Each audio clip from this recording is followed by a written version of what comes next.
Hello everyone, Richard Carlton here. Welcome. I just called my bartender for some specialized, personalized service. So I get my nice toasty drink up here. Welcome to Monday at fmtrain.tv, where every day we are doing awesome FileMaker stuff. Why? Because the FileMaker platform mostly is pretty awesome, right? We love it. We use it every day. It's pretty awesome. And we solve all sorts of really great business problems, which is awesome. And you folks there are the unsung heroes of the low-code world, right? Building applications, using low-code tools, solving business problems, and your bosses probably don't even appreciate it. But here, we appreciate it. We appreciate you. We love you. So today is discussing about the SBA licensing, basically rolling your own vertical app. Today is basically a Moki day. And what it is that I did a really great live stream. April of 2019 is a date on it. And we're going to go through the same slides today, but we have an updated Richard. So updated Richard. And we had the slides updated. They were FileMaker Inc. Now it's Claris, but the material hasn't changed.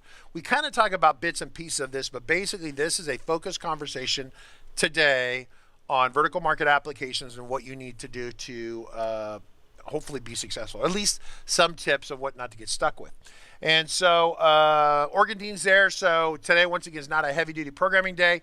Today and tomorrow are kind of like business, and tomorrow is kind of more business stuff, right? We're going to bring some additional engineers in and talking about how to basically waterboard your customers, interrogate them, get them to tell you their deepest, darkest desires so you can build it in FileMaker. It's actually really tricky.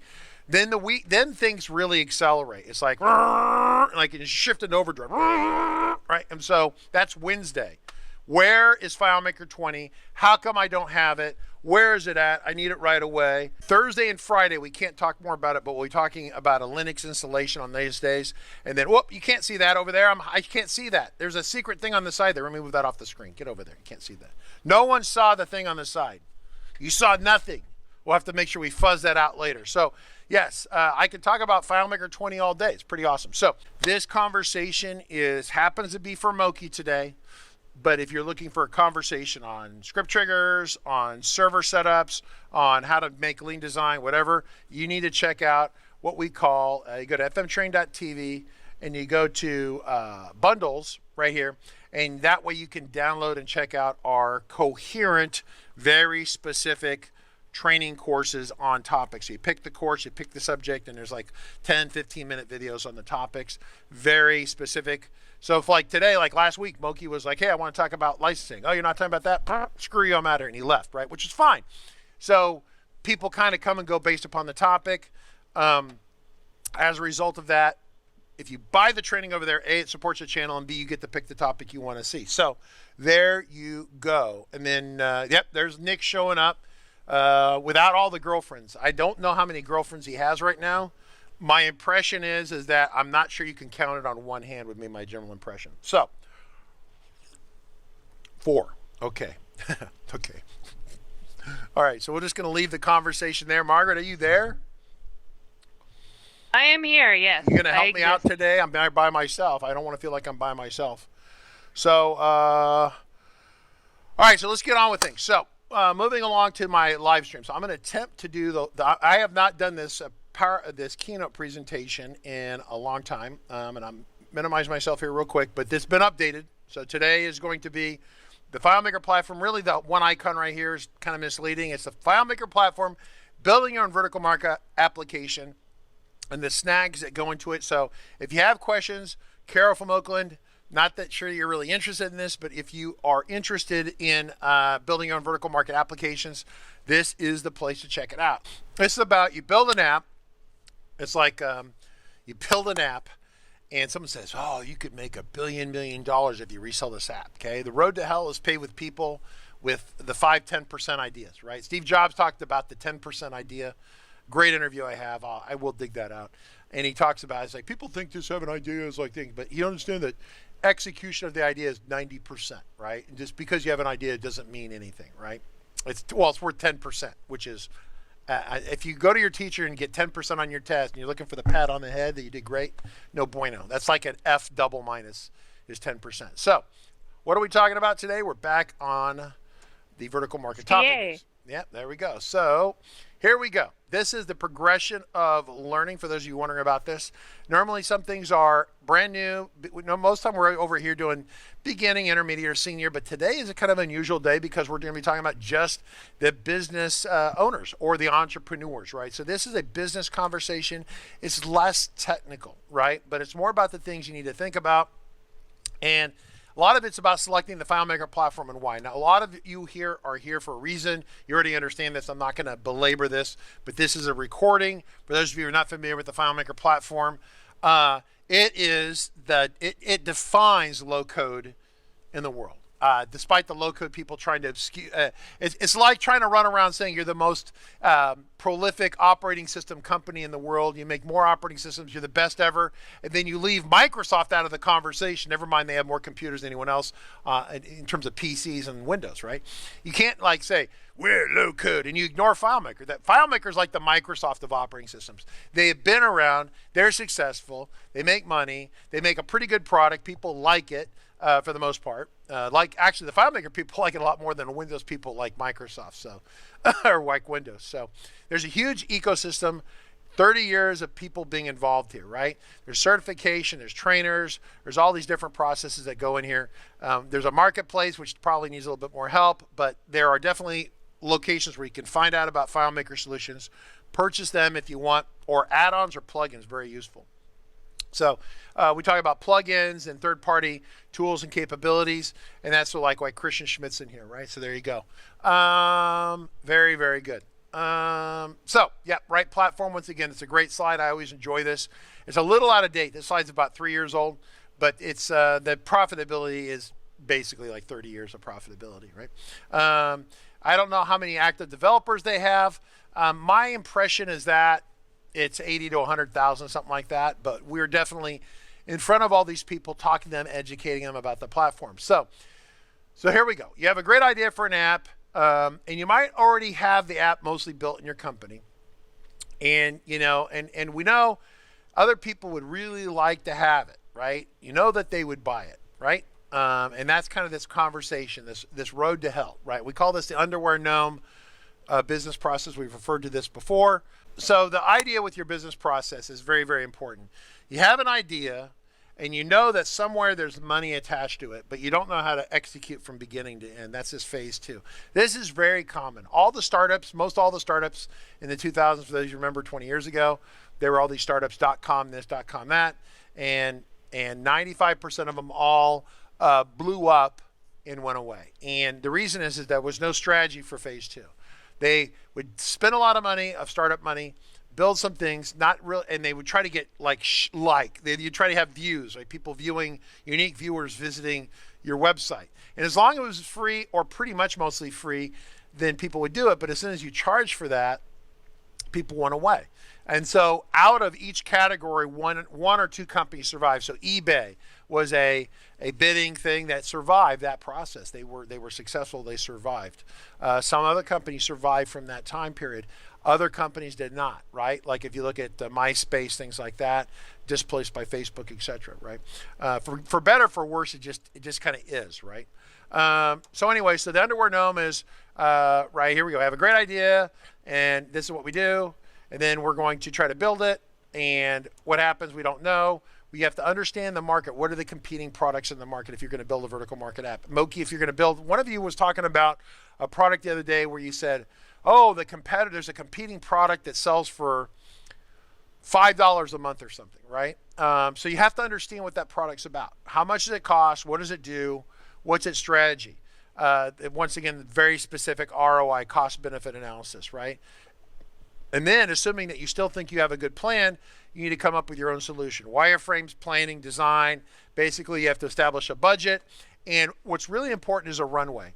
And the cash reserve issues for runways are that you build the application, but there's a period before you hit like this critical mass. It's kind of a nuclear term, but a critical mass, which is where it's going to be it's a self-reacting chemical reaction. Like a nuclear reaction is one that self-propagates and it continues to cartwheel forward and generates heat or blows up or whatever happens. But most businesses don't get this. 90% of businesses in the United States fail.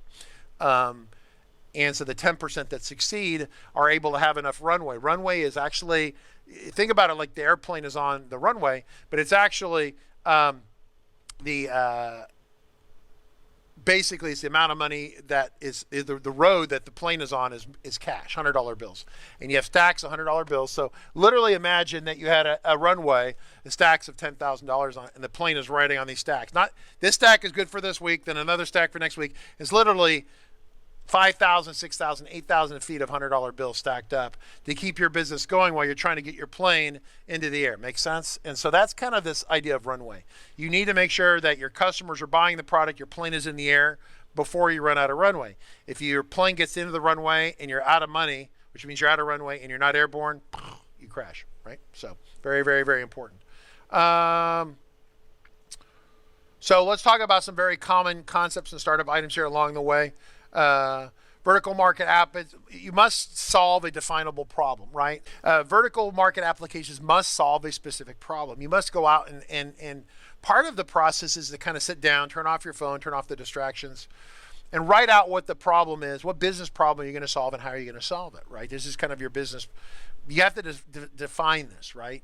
You know, building an application that solves your internal company's problems is good, and deciding that other people might want to buy it is useful, but you need to kind of do we call it due diligence of defining the problem, coming up with a plan, figuring out the budget, creating the runway, right? And so Claris recognized the importance of vertical market apps. They have a whole program that's designed to support vertical market applications called the Solution Bundle Agreement Program, or SBA. Not to be confused with Small Business Administration in the United States. SBA is a fairly common acronym.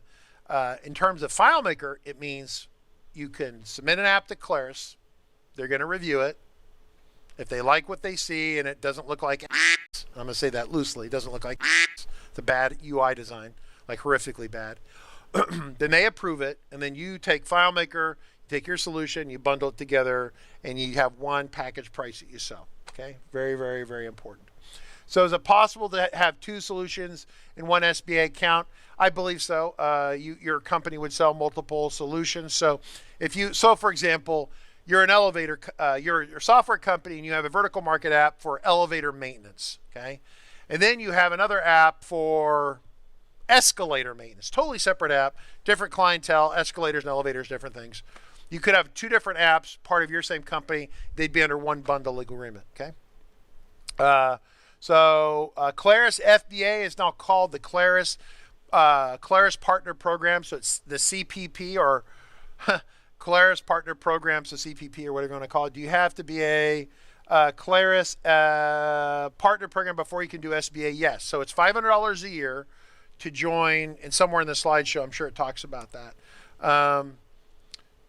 Yeah, so what happens is that you join the Claris's overarching developer program, and then from once you're within the program, you can apply to SBA to do the bundle. Most developers, most consultants, 95% of them don't bundle because it's hard, and most people don't make money doing it. You have to have a really compelling solution, you have to have a good go-to-market program, and you have to have enough money on your runway, right? Little stacks of money to keep your plane going, right? Makes sense. And if you're missing any one of these things, it may be fatal, right? That's kind of thing. So, so the idea is that you purchase FileMaker at a steep discount and you bundle it with your, what we call a vertical market app. Typically your app will service a vertical market like elevator maintenance or doctor's office things or trucking, lorry management kind of thing, right?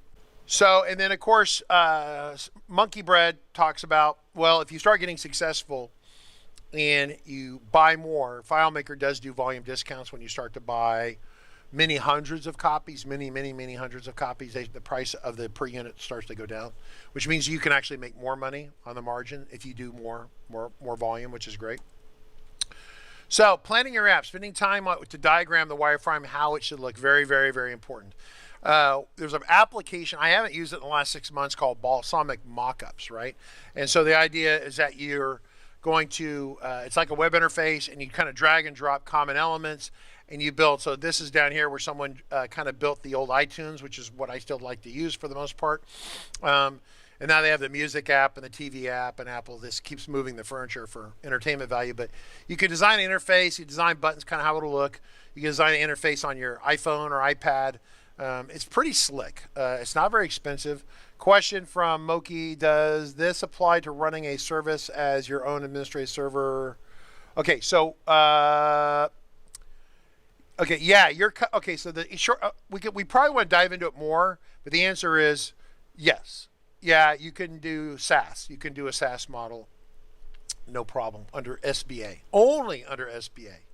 Okay, so Okay. Very important. And then David wants to know if SBA has like minimum sale requirements. Yeah, they kind of tends to move around a little bit, but I think the initial order at one point was 50 units. You had to buy at least 50 copies or 50 seats of FileMaker. It kind of depends what you need. I mean, when I order from Claris now, I either order small increments or giant increments depending on what I need. I'll order as many as 200 seats, or I'll order 5, depending upon the situation, the need. But since I have a relationship with Claris and they understand that I'm serious, I don't get any grief. They just take care of the order, right? Okay. But One more question. Yeah, sure. Question from Carol. Does the app have to be completely finished before you approach Claris?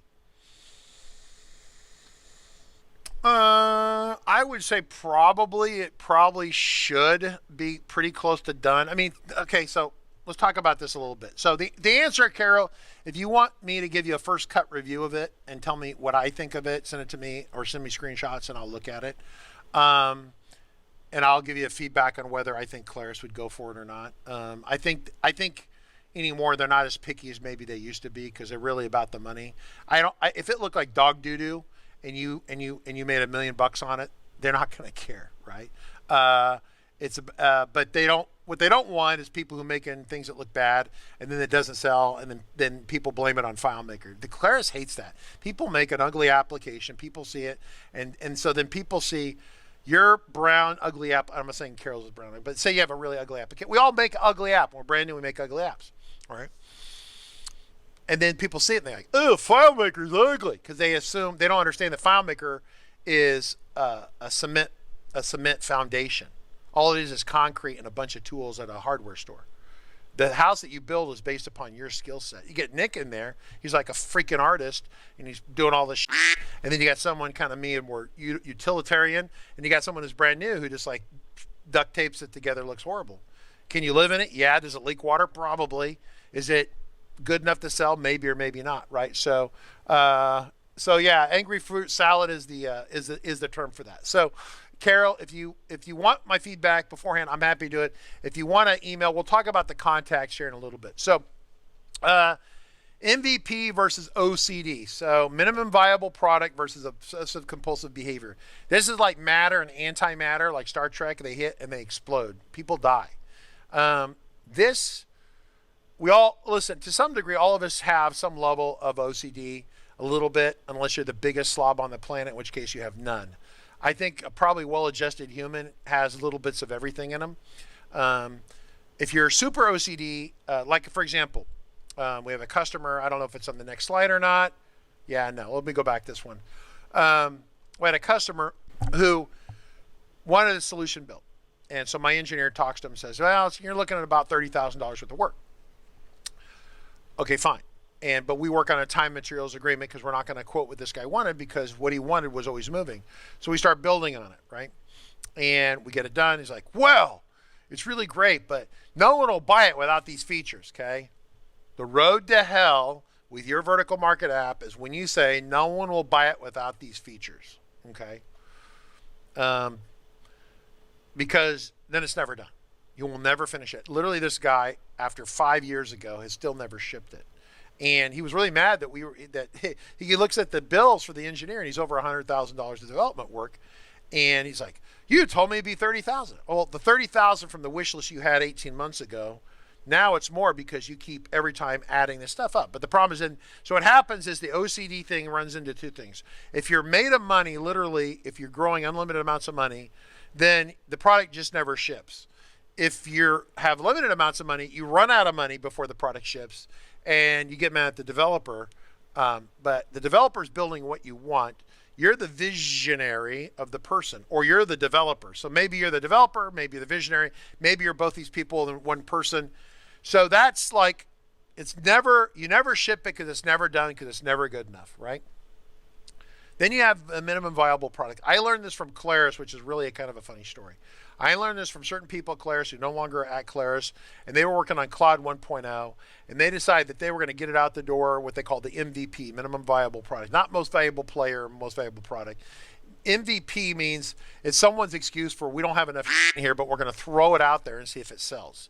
And so Cloud 1 was an interesting experiment with Claris. It's basically, if you're still on it, you've got 6 months left or so before it gets shut off, and you should move off of it. If you haven't moved off, you're in big trouble. And if you're still on Cloud version 1, email support at RC Consulting, or email your developer, whoever that person is, and get your ass off of Cloud 1, because Claris is literally going to pull the plug on it and shut it off January 22nd. If it doesn't happen to you before then, they're going to pull the plug on it. So minimum viable product is like that danger where you don't put enough good stuff in there. So like Cloud 1 doesn't have enough good stuff in there. And frankly, Cloud 2 is missing some important stuff as well. Kind of deliberately, I found out today. But, you know, it's one of those things, like, you have to have enough stuff to get people to buy it, but you have to ship a product. If you never ship it, you never go anywhere, right? Having a version 1.0 where people buy it and they want more and better leads to a version 2.0, which is good, right? But you don't want 1.0 to suck so bad. So that's that kind of thing. You have to have a real good feel. And how do you have a good feel? Let me help you. Talking in the mirror to yourself is not how you do it. You've got to, it's like you wake up in the morning, you're all positive and pumped up, feeling good, and by the afternoon you're all depressed, like, oh, the world hates me, right? You need to talk to other people. Show them your thing. Show them your solution. Is it good enough for them? My suggestion, well, I'll probably get in here at some point. Let's talk. We'll keep going here. But I have some suggestions for this. So licensing strategy. Annual licensing by far is your best option. Claris does allow you to sell perpetuals. Perpetual is kind of like the old style. You buy it once and then you own it, except it goes out of date. And the security updates are becoming a thing, right? So Claris, in this next release, FileMaker 20, as we loosely refer to it, has a ton of security updates in it. And if you don't have licensing that covers you, you're going to be stuck on something old. I got an email from a certain government agency this morning who says, hey, we're on FileMaker 12. Can you help us hook it up to some amazing gee whiz thing, and then Active Directory, and then it's like a warp speed, and I'm like, FileMaker 12? That's like almost criminally negligent with it's so old in there. And then, is it, could the bad guys get into it? Could they hack into it? Is there gaping holes in there? I'd be worried about that. That's literally like 10 years old or something, right? It's pretty old. So, if not older than that. So you want to stay up to date. So here's the thing. I recommend annual licensing. And that way, every year people, you charge them less, but every year they have a reinvestment and they stay invested in you. Otherwise, they're going to expect that they get all their updates for free for life. So if you just do an annual license, it makes the whole process much simpler, right? So there you go. So I don't see, Margaret, we have any questions? Are we good? How are we doing? We've got one from David, though Mr. Schmidt kind of answered it. He wanted to know if you could have two starter companies join one SBA account or program to fill the requirement of 50 units. No, you can't weasel that. What Claris doesn't want people doing is going, hey, it's like, because you're not really trying to make a vertical market app. You're just trying to not pay more for FileMaker. Okay, I can't help you with that. That's not what the plan is. I mean, I don't mind people asking for a deal or a sale, things like that. But yeah, but Christian talks about, like, right, for example, Monkey Bread. Mark, you want to call Christian real quick? See if Christian, are you there, ready for a snap phone call? See if you can call him.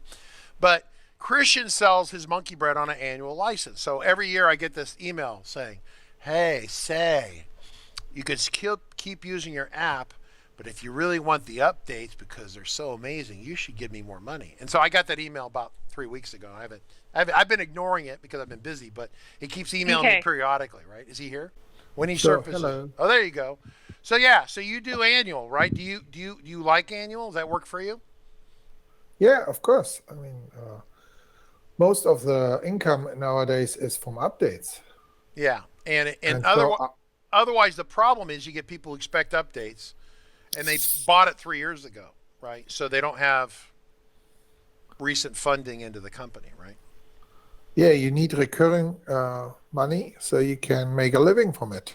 Yeah, recurring revenue, very important. So I understand the idea of perpetual, but the problem is people want it's like this certain government agency, I almost said their name, bought it perpetually once upon a time on FileMaker 12, then they never updated.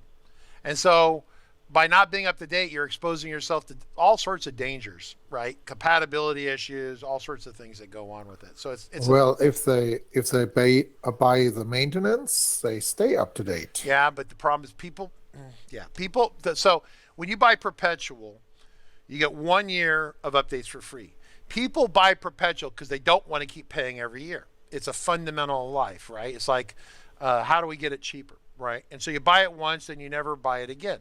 But yeah, so it's so Monkey Bread does it, and I get this really nice email. Say, Richard, you've got Monkey Bread, and you use it. It's so great, but wouldn't it be better if you stayed up to date? And I'm like, that's what you need for your business. You have the recurring revenue. So I'm going to keep going here on the slideshow. Christian, feel free to interrupt me if you feel compelled. The next one. You need an in into the industry you're addressing. In Christian's case, Christian made a tool for FileMaker people. His in was just snuggling up people at DevCon or being at user meetings or coming to live streams like this. But say you're not building a tool like that, you're building for the escalator or elevator business. Then you have to go to the escalator or elevator or property building management conference or something like that and get in front of people and show them how much money they will save in time if they use your amazing elevator management software, right? Yeah, you have to get a booth at a conference. Yeah, assuming Like our sales for the plugin, they got up when I first showed up at a DEF CON. It's amazing. yeah. You just have to show people the product. Agent Sevi thinks I think Claire should offer for students 1 year free licensing pro and both. Yeah, I would administer that for them if they'd let me, but they'd hate that. But yeah, I would be happy to do that. In fact, it's like, for example, some people like military veterans and certain law enforcement and fire and people like that. If they're retired, I will personally pay through my licensing to give them a full copy of FileMaker for free. Not for their business, right? They have to, if their business, but if individually, I have done that for people. We'll do it for people because it's not a lot of money for me and it means a lot to them.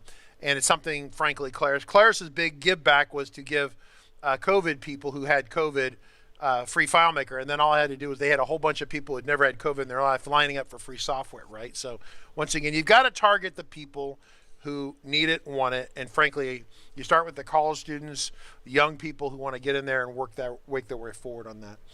There is the FileMaker developer subscription. It's $99 a year, which is pretty inexpensive, but it's not advertised. It's not talked about. Claris has over a year wanted to update it, or maybe for 2 years want to update it. It's not been updated. I don't think Claris has enough people down there to manage it, so it is what it is. I don't have an idea when it's going to be updated. But yeah, so that's how that works. So David Angel, yeah, sometimes you want to test to see if you can get enough numbers, you have to pay. Yeah, so understand that you're going to build a solution. So like Carol, you're going to build a solution. You're going to send it to Claris. They're going to approve it. They're going to say, yes, you're approved. You may do this. You sign a legal agreement. And then they're going to say, to get started, you need to place an initial order. So you're going to pre-buy software from Claris. You're going to maintain your own inventory of software. And then when your inventory runs down, like here's my drink that my bartender brought me, and it's mostly ice in there. It's getting low. And when it hits the bottom, then it should hit some sort of automatic refill. And so Claris is going to demand that you keep track of that in your own system, which we do. You keep track of it. You reorder from them. And part of the agreement is that you agree that they can audit your books in the event that they feel you're being Weasley, right? So you agree to that, right? Just keep that in mind. Claris spying on server to see how many people are using your solution. Claris, with that license key, can tell how many installs that you have done on that software. So like, for example, RCC has effectively a site license or a 25-person site license, whatever we have for FileMaker, our internal company license. And I give it to the staff. Well, invariably, some of the staff gave it to their friends probably. They shouldn't, but you know how people are. So I don't know how many times my company software has been installed, but if it was out of hand, Claris would send me a note saying, "Hey, we're going to change your license key because piracy's out of hand on your thing or something," or they'd accuse me of being a pirate. Anyway, so Scott Kane has a question: if you have an SBA and are selling two different, and are selling to, okay, slow down. Okay, I'm going to do so with Scott Kane here a second. If you have an SBA and are selling to maybe two different companies, does Claris need to know who each user is? In the past, we have notified Claris of who the users are. We're supposed to send that to them. It's kind of funny because at any given time, you should be prepared to give Claris the name of the people who bought it, basic address, and the volume, the number they bought, right? You should be prepared to do that. Claris is just recently Claris. They're in a state of transition. I don't think I've sent an update to them in a year on that. So I don't, because I'd have to I can't just dump it out of my system into their system. They want me to hand type everyone's name into it, right? I told them I'd have to hire a temp just to do that. I'm going to send them the bill, right? If I can't import the data into them. So as an SBA, I think you can reassign licenses. Like if you bought your 50 pack, you can assign it to different customers and. Well, okay, back up. Are you answering a question? Yeah, well, he has a client asking about SBA selling. Okay, but we got to repeat the question. If you have a question, you got to repeat it because people on YouTube. So what's the question? There was a question that there's an they have an SBA and selling to two companies. Mm-hmm. So Claris needs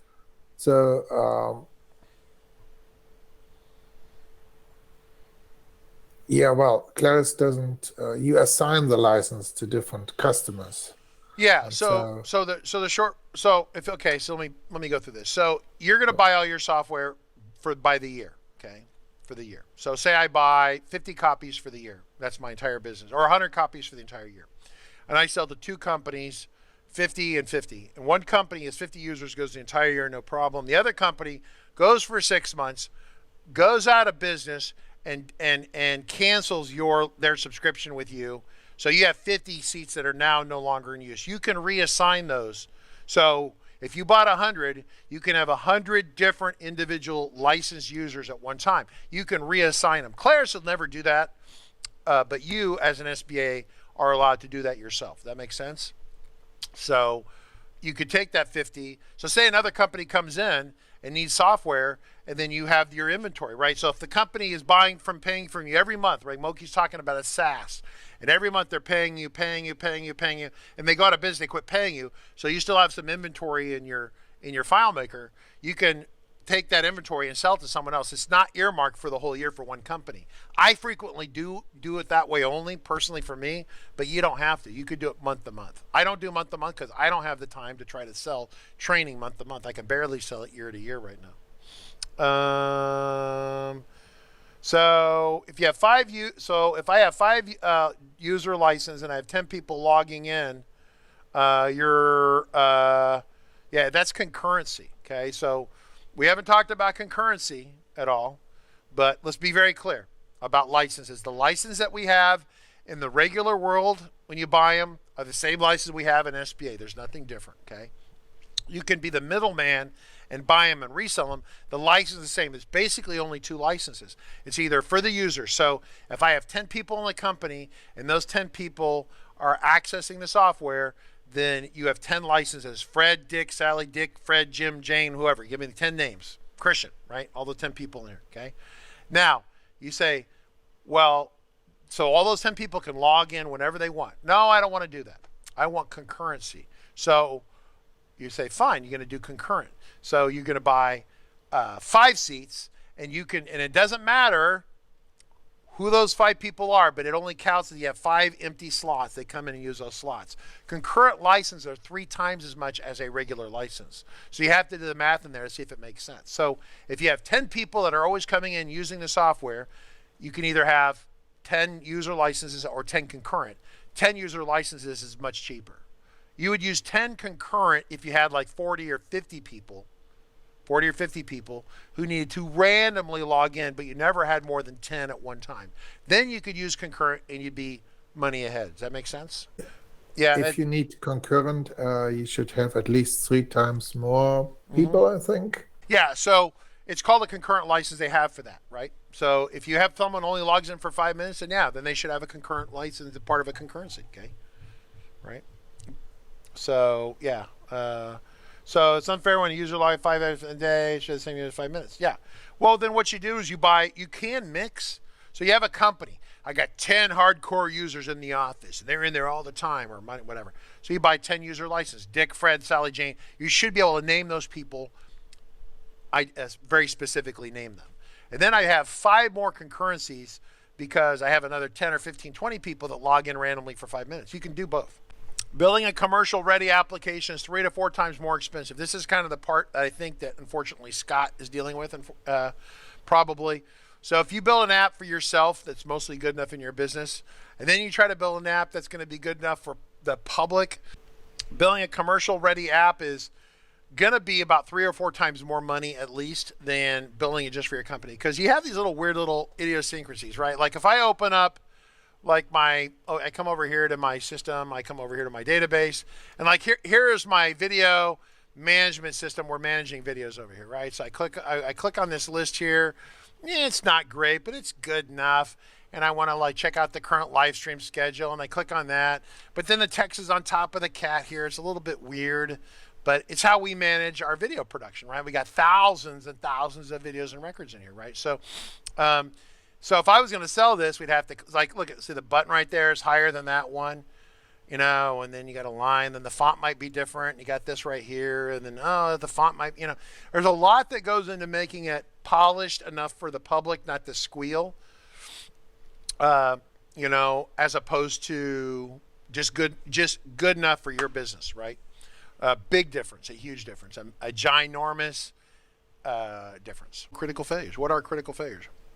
Oh, here we go. Entrepreneur thinks app is great. Maybe 1 or 2 friends agree. No one else thinks your app is great. Okay, right? You look. That's the first one is, and then the second one I would cover over. I'm trying to cover it so you can't see it, but my hands are over here, right? The first failure is you look in the mirror and you go, oh, you're so beautiful and you're so smart and your app is so brilliant. You're going to be rich.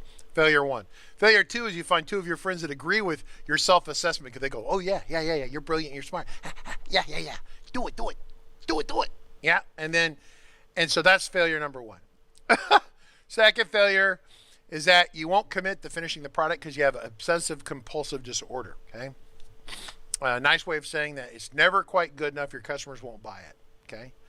The flip side of that you have to watch out for too, which I see less often, is that the minimum viable product is missing features. Like say Christian Schmidt says, I'm going to charge the same amount he's charging for the plugin, but he only has 35 functions. It only does 35 functions, right? Not 6,500 whatever functions he's got. 35, only 35. Doesn't do files, doesn't do PDFs. It sings your happy birthday to you. Put your birthday in and starts a voice sync comes on. Happy birthday to you in a computer voice, right? You'd be like, not sure I'm going to buy monkey bread. Kind of limited, right? But say Christian Schmidt never shipped it because he had 100 features. No one will ever buy it. I need more features. And then 10 years later, he has 6,500 features. No one will buy it because it needs more features, right? So there's this happy medium. You got to find it. It's so important. I can't tell you, I'm talking about this because this happens all the time. So I guarantee at least 2 or 3 people here watching this, and they're like, is Richard talking about me? Does he have a camera in here watching me?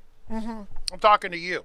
I'm trying to help you, right? I want you to be successful. I want everyone here to be grossly rich and successful and be, whether success is happy in life or piles of cash or 3 Lamborghinis. Nick's case, 5 girlfriends because he only has 4 right now and he wants a 5th one. Whatever it takes for Nick to be happy, we want that to be there. Runway, okay? You need your money lined up, okay? Here's your little stacks of money, right? Stacks and more stacks and more stacks. Take your little $100 bills and you stack them all up. Or whatever denomination you use in whatever country you're in, right? Alpha Coburn 73. With my developer license, I see my server license number spike beyond 3 users. Typically, I'm logged into multiple instances. Does a server deny users beyond the license purchased? Generally, it's supposed to, right? It's supposed to. So if you have 10 seats and you have 12 people log on, it's supposed to reject that. It's supposed to do that. Listen, Claris is getting kind of more militant about people stealing their stuff. I mean, I'm really up their case about when they do things that are kind of that anti, we're the sales team out there. At the end of the day, there's 30,000 people out there selling the product. They shouldn't try to piss the developers off. And frequently that does happen. At the same time, they are absolutely within their rights to restrict piracy. And so I think they absolutely, anytime that they restrict piracy is great. Keep the developers happy, restrict piracy. If you did that, they'd sell actually more product. It'd be insanely great. So Alpha Cobram 73. So yeah, once again, with my developers, so Christian Monkey Bread, you want to clarify that? I don't I already told. Well, one user using one seat can log in with different ways. So you can use FileMaker Go and FileMaker Pro at the same time. And so you can have more than 3 connections for sure. Yeah. And the server won't complain about that. But it may limit you to only 3 concurrent FileMaker Pro connections. Because concurrent. Anyway, FileMaker is usually very happy to ask you on your renewal date if you got new users, and then they may offer you the upgrade. Yeah. Morphing is pretty. So question, perpetual users cannot connect to any FileMaker server. No, they should be able to connect to server just fine. In fact, let me back up and let me explain to you how this works. This is very, very, very important. And I haven't explained this because, once again, I deal with this all day, every day. So for me, it's kind of assumed. Claris does not sell products individually anymore. They don't sell a server. They don't sell a Pro. They don't sell a Go. They don't sell a WebDirect. They don't sell anything individually. All they sell is user license or concurrent license. And so as a result, you can, the minimum purchase for anyone on a team is 5, right? That's the minimum purchase. That's a separate conversation. You want to complain, 1-800-725-2747, call them, complain. But 5 is the minimum, okay? 5 is the minimum. Those 5 people can use all the products. They can use server, they can use Pro, they can use Go, they can use WebDirect. So there's no limit on what they can do. You're buying unlimited for those 5 people. Does that make sense? So perpetual license is the same as when you buy a user license or concurrent, that's fine. But then you can buy it annually, so you buy the same price every year, or you buy it perpetually, which is much more expensive, but then you don't renew every year and you're kind of stuck on an old version. User licenses and concurrent licenses are 2 separate things, and Claris tracks those differently as a general rule. And if you tend to get away with something right now, my expectation in the future would be that you're not going to get away with it, right? Generally, you need to pay. I mean, I don't want this conversation to evolve into how to weasel around the rules, right? I mean, how can Claris take the developer community serious if the developer community is constantly trying to weasel around paying? Pay the money. That way, when we complain about something else, they take us seriously. I mean, right? Carol from Oakland says, what about this strategy? Build an app for your current employer, fine-tune it, use the current employer as a test case, make it available, then market to the public, i.e. other companies in the same industry. So far, that's fine, as long as the current employer knows that this is happening. Because if they paid you for the time, they paid you to build it, then they kind of own it, not you. There's some legal framework, at least in the United States, about that. Because if they're paying your time, then they own that. It's called work for hire, right? Are there any copyright intellectual property? Okay, yeah. So the next question was the first question. So there has been test cases in test law. So and there were big fights about this back with the very first browser was called, what was it called? It was before Netscape. It was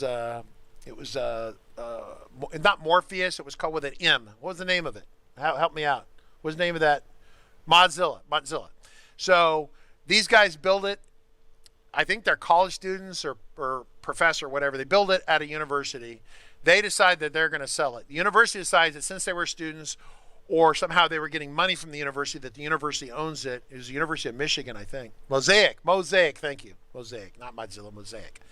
And the university won. So these guys quit and left, and I think they started Netscape. I think that's what that deal was.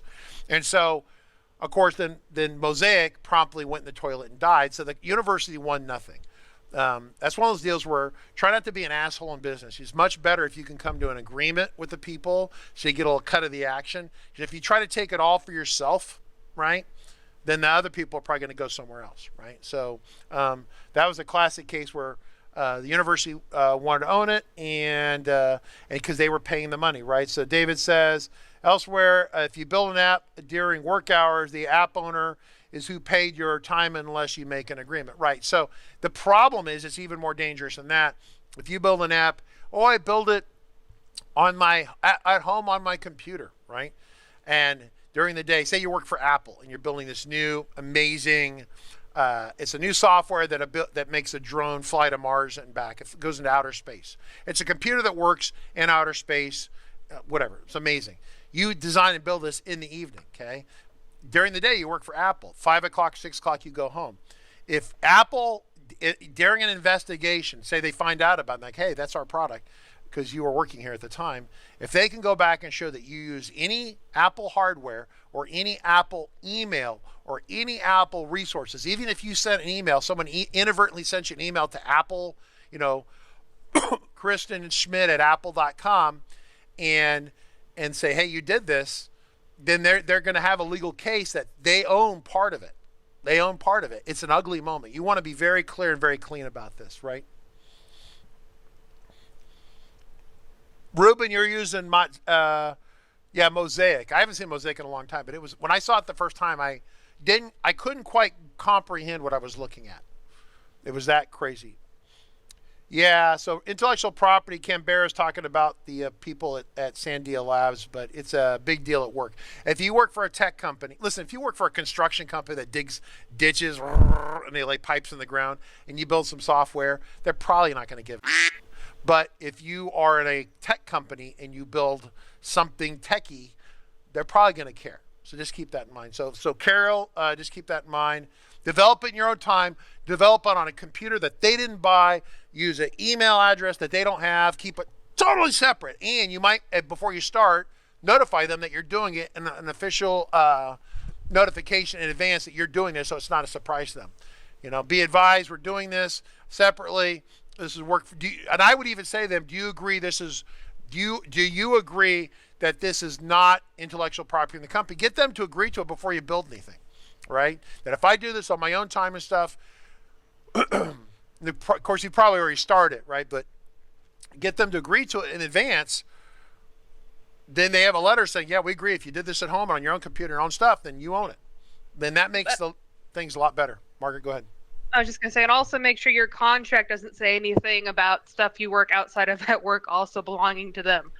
That's pretty common for a lot of bigger companies where anything you make outside of work still belongs to them, really big companies. So really? Disney uses it. Pick any major animation or creative studio, that's in pretty much all of their contracts. Well, then, yeah, because they've had people who pull weasel stuff, right? Because someone thinks about something, they realize that's how was it Dreamworks got started? Katzenberg and stuff. It wasn't Katzenberg. Was it Katzenberg? Who was the guy at Disney? And he had a big deal. This is quite a bit in the Jobs book, but he ended up leaving Disney and got with Spielberg, and they started their own. They left Disney and created their own Katzenberg. It was Katzenberg, and he was at Disney and started having these ideas, and Disney wasn't going the way he wanted to, so he went off and started his own company. The problem is that he borrowed ideas and stuff like that, but he was very much in Bill Gates kind of camp. Bill Gates and the Microsoft, that kind of stuff. So very interesting. But yeah, you've got to be very careful about that, or you have to have a huge war chest, stacks of money just to pay your attorneys to fight off the copyright stuff. Yeah, Scott Kane says Texas Instruments had a landmark lawsuit. Margaret mentioned it. Yeah. George Lucas. Yeah. Anyway, interesting stuff. So Moki says, question, can I sell access to server or to other? Yes, we haven't talked about this. So in the world of FileMaker Server, back about FileMaker 15 or so, they basically legally banned the sharing of a FileMaker server. Okay, so let me cover the basic rule first, then I'll get to the SBA exception, like the little exception, little asterisk, footnote, is that people would buy a server, then sell access to the server. And that there was some security holes with that. And if you had one person on the FileMaker server who had access to their stuff, then they could cause a problem. They could actually overload the server, do something, cause a problem. It was just a lot of interesting issues. And so what Claris did is they banned that. However, it is legal for SBA customers, if you're an SBA person and you're going to provide, so say Christian Smith, he doesn't have a plugin. It's a monkey bread file. And you could only access it from his server, for example. So let's just say that example. Then Christian Schmidt could sell slices of that server to people for access. Hopefully that makes sense. But the idea is that since you don't have administrative access to the file, you're just going to log on as a user and use it. So he sells Richard Carlton access. He sells Saline access, sells Beeswax and access. He sells 360 access. He sells that. So we all pay. We don't have administrative control of his file, but we can access his file. That's legal. You can do that. So, yeah. I think it's more a way to work around the 5 seats minimum by just letting your customers with 1 seat share a server, which you host yourself. Yeah, except that that's not legal if your customers have administrative level access to the file. Yeah, it's just for your solution and your solution, and they don't have administrative access. So it'd be like if I did FM starting point, say like we did FM complete point, right? The complete CRM, it does everything you need. You never need to do any work on it at all, and you don't have administrative access. You can't edit the layouts. I could sell that. I could do that on a shared server. Yeah, but you wouldn't want anyone to be able to change scripts, run any code, because no administrative access.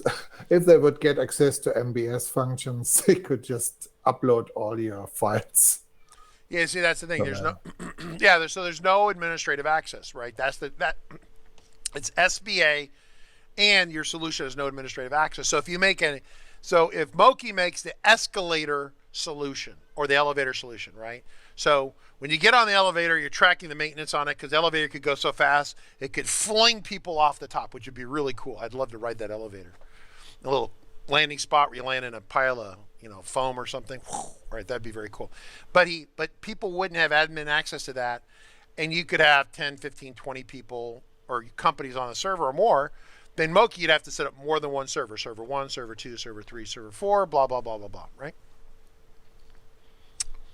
Yeah, new Carnival ride, the escalator launch feature. Kind of like a bungee thing they do, but or a catapult. They make those catapults where they fling people. They throw rocks like the old trebuchet kind of catapult stuff. Put someone in there, fling them. Oh yeah, that one's really good. I gotta bring this up. Who posted that? Oh, that's Moki. That's you. I figured that was Ellen. So I want everyone to see this. This is what you want to not do. That's rough. All right, Christian Schmidt, thank you for being here. By the way, everyone, you want to know awesome products once again, besides the guy smashing his nuts and flying through the sky, you want to go to monkeybreadsoftware.de.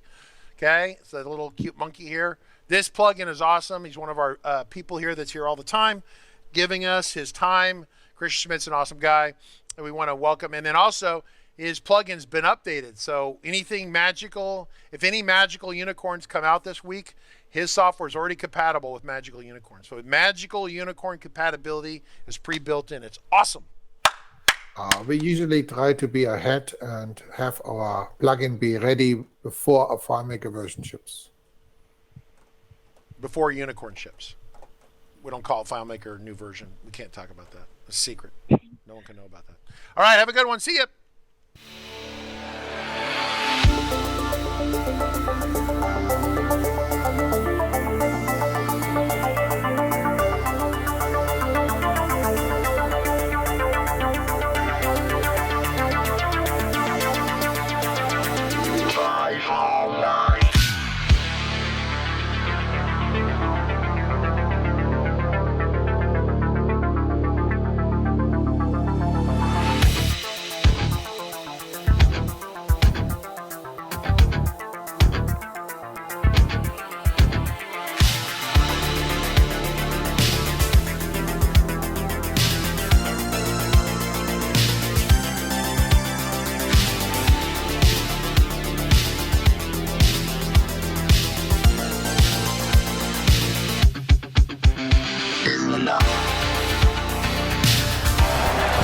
guys just stepped up the whole way. Calm, cool, collected. The quarterback, great read, good patience.